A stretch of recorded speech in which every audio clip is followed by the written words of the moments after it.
I'd like to bring up the class president for class 66, Daniel Landers.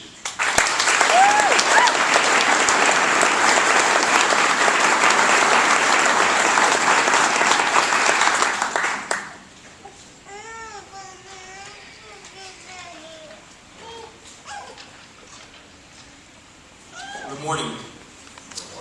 To all of our families, friends, and honored guests, thank you for being here today to witness the graduation of CAPCOG BPOG Class 66.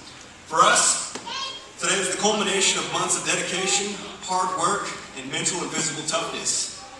Today we feel pride in reaping the reward of our efforts. We feel a sense of satisfaction that we have accomplished what we started on October 1st, 2012. However, along with this pride and satisfaction in our work, we also feel an overwhelming amount of humility and gratitude towards those who have contributed to our success.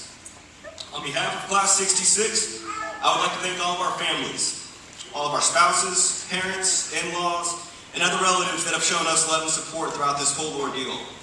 We are humbled and grateful for everything you have done for us. As we move forward, our jobs will often be challenging for you. We may be gone when you need us, lethargic when you talk to us, and drained when you want to spend time with us. This job will frequently be a difficult thing for you to cope with. And for your willingness to embrace this challenge with patience, grace, and loyalty to us through it all, we thank you with all of our hearts. You are irreplaceable to us. I would also like to thank those people who have worked hard to see us succeed within this academy. I would specifically like to thank Sergeant Bustos and Investigator Maurer. You both have done so much to make sure that we all receive the absolute best instruction and experience possible. From heartfelt encouragement to heartfelt rebukes. From sympathizing pats on the back during OC spray to busting lips open while teaching moves during defensive tactics. Y'all have gone the extra mile to ensure that each one of us is personally prepared for the jobs we will soon begin. For everything y'all have done for us over the past 6 months, we thank you. One of the most incredible things about this academy was the fact that most of the classes were taught by experts in the specific fields. Even though at times the lectures were lengthy and mundane, we've all learned so much and come so far. Y'all have shown us an incredible amount of patience, some of us more than others, and despite our efforts at times, managed to impart some meaningful wisdom to us. So to all the incredible instructors from Cedar Park and all the other surrounding agencies and organizations, we thank you. I would also like to recognize and thank Cedar Park Police Department for hosting this academy. I couldn't have been more impressed with the hospitality we received from all the officers, administration, and personnel that we came into contact with on a daily basis. I would specifically like to mention Sergeant Thomas and Officer Hohertz for taking time out of their busy schedules to lead our PT workouts.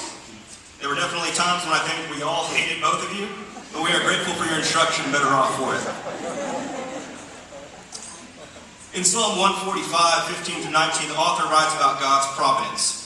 He says, "The eyes of all look to you, and you give them food in due season. You open your hand, you satisfy the desire of every living thing. The Lord is righteous in all his ways, and kind in all his works. The Lord is near to all who call on him, in truth. Fulfills the desires of those who fear him. He also hears their cry and saves them." I would like to acknowledge the Lord's provision in all of this, and thank him for his faithfulness and goodness. As I stand in front of you today, I'm baffled at how fast the past 6 months has flown by. I remember the first early morning, arriving to Cedar Park Police Department to a host of unfamiliar faces and criticism for not having my boots properly shined. We have all come a long way since then, through literally thousands of flashcards, 4 binders that each weigh about as much as valise, and hours upon hours of studying, we have finally made it to this point. And yet, through the monotonous task of keeping up with our studies, we have all made memories that will be with us forever. Who could forget the excitement of reading verbatim out of the penal code for an entire week? It was here where we learned the elements of specific crimes, varying from intoxication manslaughter to cockfighting. In traffic code, we learned that tail lamps on a vehicle shall be mounted from 15 to 72 inches, the prima facie speed limit on a public beach is 15 miles per hour, and that in order to thrive as a traffic cop, you have to have a badass mustache. Consequently, I also learned that despite my best effort over several weeks, I can never meet this standard. But I'll keep trying. classroom, I think we all experienced our favorite moments of the academy. Out of the driving track, we instructed that if we completed a course and did not smell burning rubber and engine fluid, we didn't do it right. This directive was pretty well received, and we all did our best to diligently drive our cars in ways that would have made our renters weep. During our patrol practicals, we learned how to conduct traffic stops, how to clear buildings, and the importance of carrying a handcuff key that actually fits your handcuffs.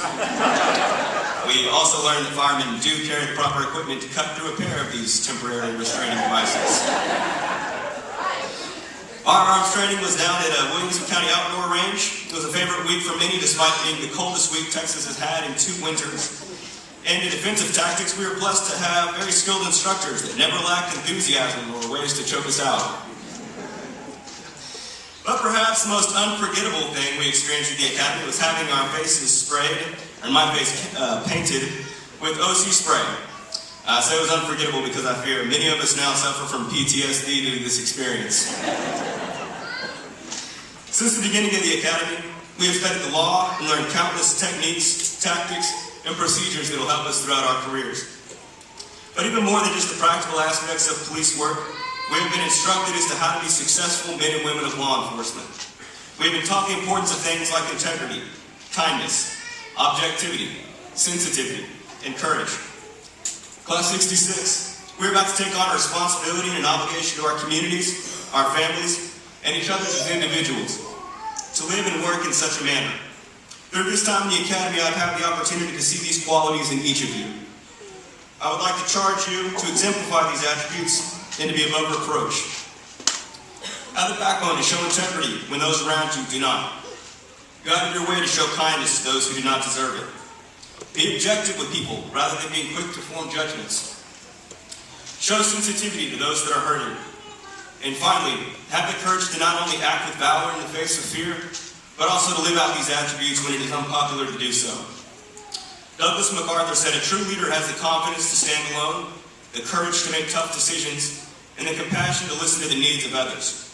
He does not set out to be a leader, but becomes one by the equality of his actions and the integrity of his intent. Class 66, let us aspire to this model. Let us take this career and use it as an opportunity to be leaders in our communities. In closing, it has been such an honor to go through this experience in the academy with y'all. I have every confidence that each one of us will go far in our careers, acting on everything we have learned, and demonstrating what it means to be successful men and women of law enforcement. Thank you.